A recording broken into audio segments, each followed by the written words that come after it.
Perkenalkan, nama saya Wulan Aprila Rosdianti, NIM 312, Prodi Sistem Informasi.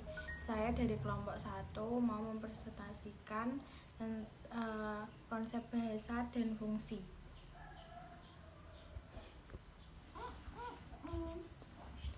Konsep bahasa. Konsep bahasa merupakan sarana untuk menyampaikan pikiran. Bahasa secara sederhana didefinisikan sebagai alat untuk menyampaikan sesuatu yang terlintas di pikiran seseorang.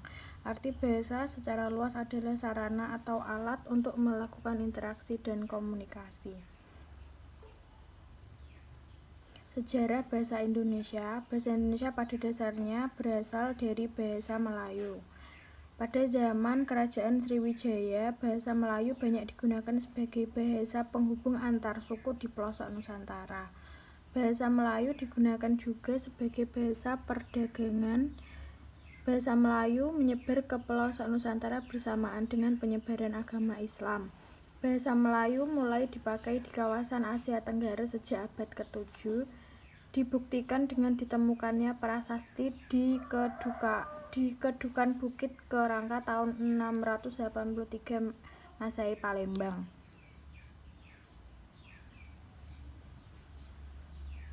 Parasit Talang Tua berangkat tahun 684 Masehi Palembang. Prasasti Kota Kapur berangkat tahun 686 Bukit Barat. Prasasti Karang Birai berangkat tahun 688 Jambi. Dikarenakan bahasa Melayu mempengaruhi kesatuan dan kesatuan bangsa Indonesia, maka para pemuda Indonesia mengangkat bahasa Melayu menjadi bahasa Indonesia, menjadi bahasa persatuan untuk seluruh bangsa Indonesia.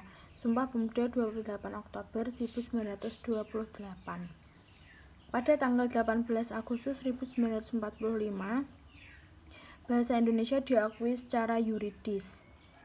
Ada beberapa faktor yang menyebabkan bahasa Melayu diangkat sebagai bahasa Indonesia. 1. Bahasa Melayu sudah merupakan lingua franca di Indonesia, bahasa perhubungan dan bahasa perdagangan. Sistem bahasa Melayu sederhana, mudah dipelajari karena dalam bahasa Melayu tidak dikenal tingkatan bahasa atau bahasa kasar dan bahasa halus. 3. Suku Jawa, suku Sunda, dan suku-suku lainnya dengan sukarela menerima bahasa Melayu menjadi bahasa Indonesia sebagai bahasa nasional. Bahasa Melayu mempunyai kesanggupan untuk dipakai sebagai bahasa kebudayaan dalam arti yang luas. Proklamasi Kemerdekaan Republik Indonesia 17 Agustus 1945 telah mengukuhkan kedudukan dan fungsi bahasa Indonesia secara konstitusional sebagai bahasa negara. Kini bahasa Indonesia dipakai oleh berbagai lapisan masyarakat Indonesia, baik di tingkat pusat maupun daerah. Kedudukan dan fungsi bahasa Indonesia. Dalam kedudukan sebagai bahasa nasional, bahasa Indonesia memiliki fungsi sebagai 1. Lambang kebanggaan nasional, 2. Lambang identitas nasional, 3. Bahasa persatuan berbagai suku bangsa yang memiliki latar belakang bahasa dan budaya yang berbeda. 4.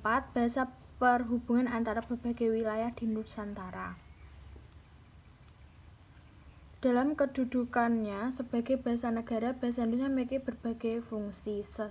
Sebagai bahasa resmi negara, 2. Sebagai bahasa pengantar di dunia pendidikan, sebagai bahasa berhubungan dalam hal mewujudkan kepentingan nasional, 4. Sebagai bahasa yang mengembang ilmu pengetahuan teknologi. Dari saya, mohon maaf kalau ada salah kata. Assalamualaikum warahmatullahi wabarakatuh.